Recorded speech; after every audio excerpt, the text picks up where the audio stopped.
Previously on Boosted Problems. So that should be pretty interesting. But all right, guys, I'm gonna get to it here. I've got to put this on the bench. We're gonna trace this out, drill the holes, and I'm gonna turn my workbench into a jig. All right, guys, check it out. We've got the jig made here. What I've done, you can see I just did some tack welds just down to the table just to get this piece not to move while I drilled all the holes and everything. I traced this out. I drilled these holes. We've got some carriage bolts in there, so this thing is solid as hell. And then what I did was I took a piece of 2.5 inch, which is bigger than stock, and I've got that centered over the original 1.5 inch hole. So once I make a cut here and a cut here and all of this goes away, I will have my final location still marked for me with this piece of pipe.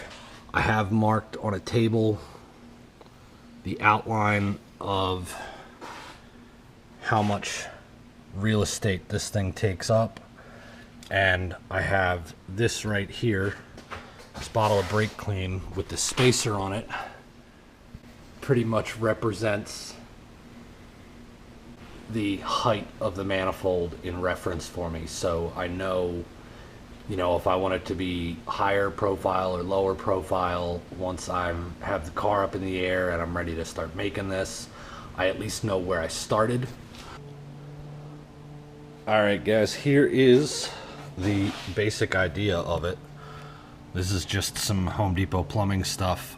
The height of the top of this is the height that the manifold used to be. And you can see I'm like at the perfect height. So that means I won't lose any ground clearance. The stock manifold actually sat in the groove of this tape measure right here. And in order to get it out, I had to slide it over and then drop it down. I couldn't pull it out. So this is gonna give me actually a finger's more clearance to the engine. So because of that, I can actually come closer. I can cut some of this off, bring this down to where this was, and then we'll gain ground clearance, which I want, because you can see on the car now underneath the header right there definitely sticks out or sticks down further than almost anything. Actually, yeah, I think it might be the lowest spot on the car besides that resonator back there. And we are going to redo the whole exhaust on this, so I'm going to try and tuck everything up as high as I possibly can. But you can see, you got your top pipe here, and then you got the bottom pipe. And the bottom pipe is just so much lower than everything else. And with it being so close to the front, that really screws up the approach angle. Which normally I wouldn't be too concerned with that as long as I could make it up your average driveway and stuff. But with the bumper that I built for this thing and everything, I don't want it to be for nothing. I don't want it to make me overconfident and then I just bash in my exhaust. So I had to go out and get some wire. I got some just regular standard malleable steel 030 wire for doing this part. And I've got some 308 for doing this to this, as well as everything after that. Now, originally, I was going to go out and get a 309 for this and a bottle of Tri-Gas. And then I got a reality check when they told me how much the Tri-Gas was and how hard it was to get the 309.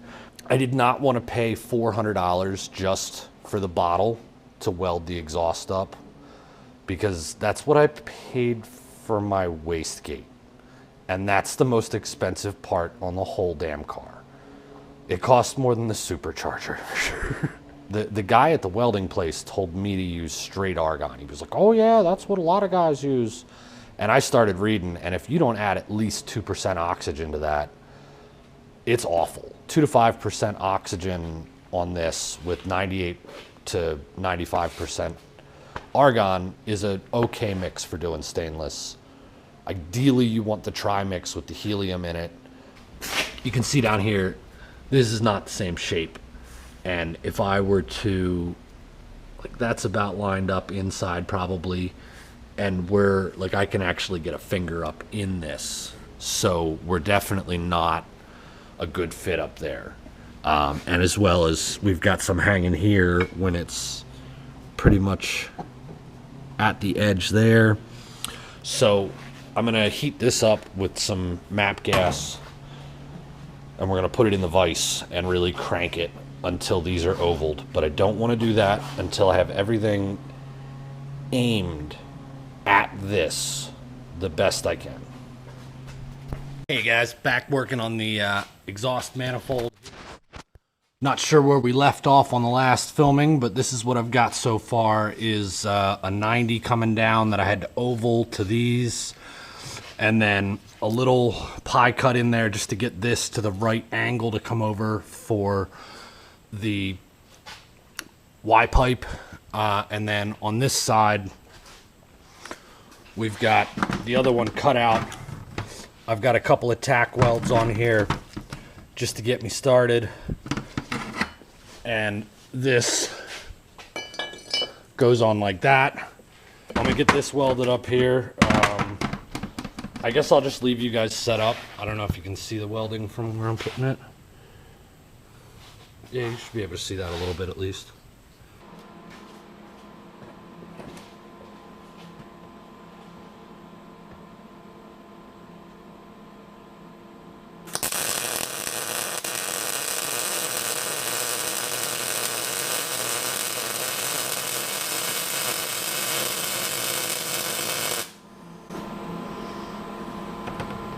Like there.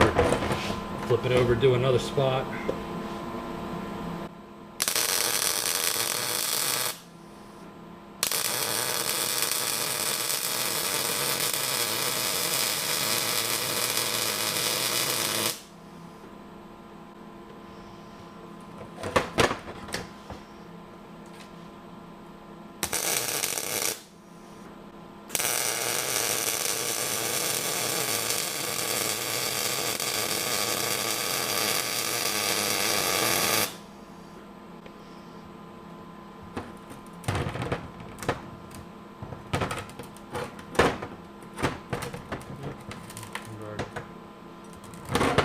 Here.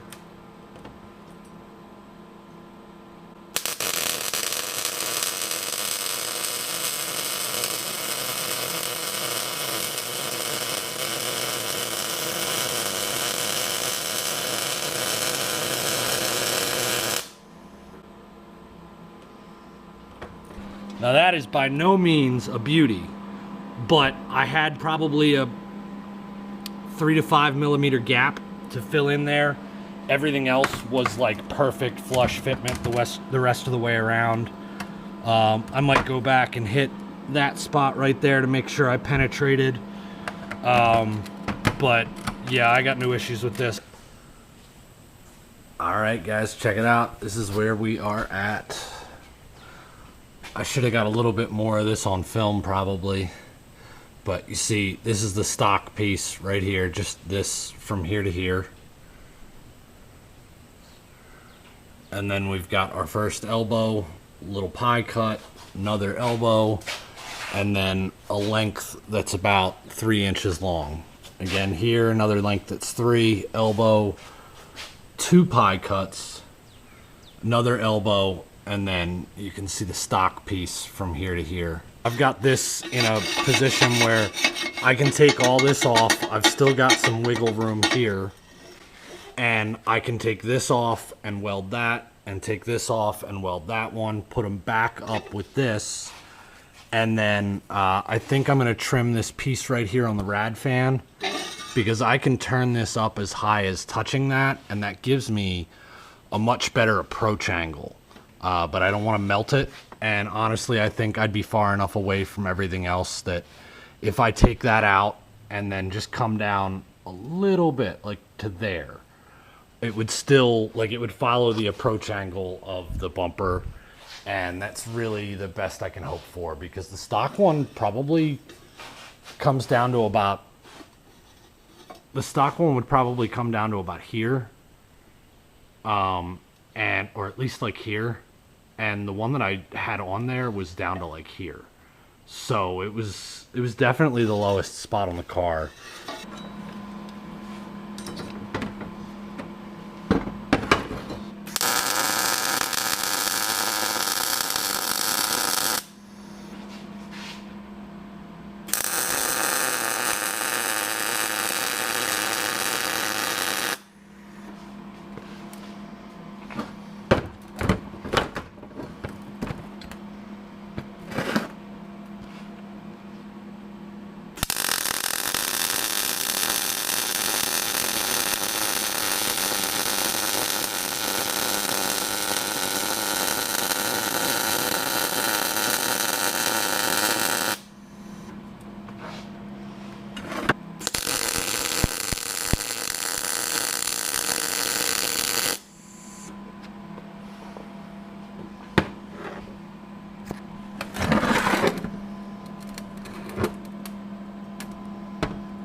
I can live with that.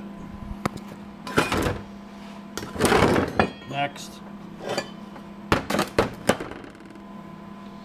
I got that last one done here.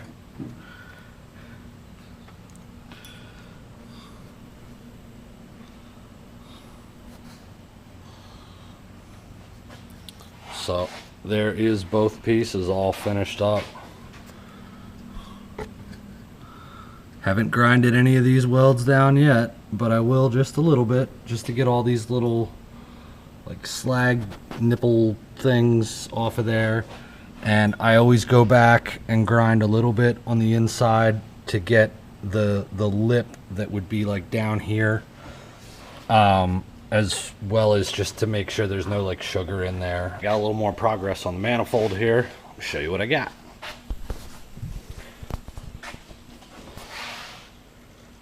So far I've got this welded from about here to about there. Same thing on this side. We're gonna have to flip her over. All right guys, so here we are. I've got the manifolds all done. I've got the first piece of the up pipe in the V-band. I can still rotate that if I need to, but this is chopped off about where I think I'm gonna need the turbo flange, the T4 flange to go. And this fits right up in there. And I could just put this together like that and it's pretty perfect. Except I'm too close to the head. So what I need to do is I need to space it out about this far. I'm waiting on a straight piece to come in so that I can literally just cut a straight piece and put it in there. It might have a little angle to it on one side. I'll measure exactly where I need it to be. But I think what I'm going to do is try and get the turbo mounted up before I make the rest of the up pipe. That way I know I have good clearance for everything, and then I'll just connect the top of the up pipe and the bottom of the up pipe together wherever they need to be. And I can finalize that with like one angled cut of straight piece. Back here, I've got the mufflers mounted up. This one, I can pretty much like pose it wherever I want and it'll stay there with the way the balance is. This is a 3-inch of the same muffler. The mounts are pretty much in identical spots. I made it so that like this is closer because it's a 3-inch. If it was a 2 1/4, it'd be in here. And then you'd have the bigger gap like you do here. Because right there you can see I've got like 3 and I can wiggle. And right here I've just got 3. So if I had that wiggle like right there, that would make it the equivalent. And my plan is to put a 3-inch tip on both of these so that it doesn't look strange from the back if someone looked under. Because you wouldn't be able to see that from here. if the car was, you know, not 6 feet in the air. This is the angle of like that spat type of piece. And if I come down just a little like that, that gets me to a nice like matching angle with this, which that'll give me, oh, you guys can't see that, there's no light.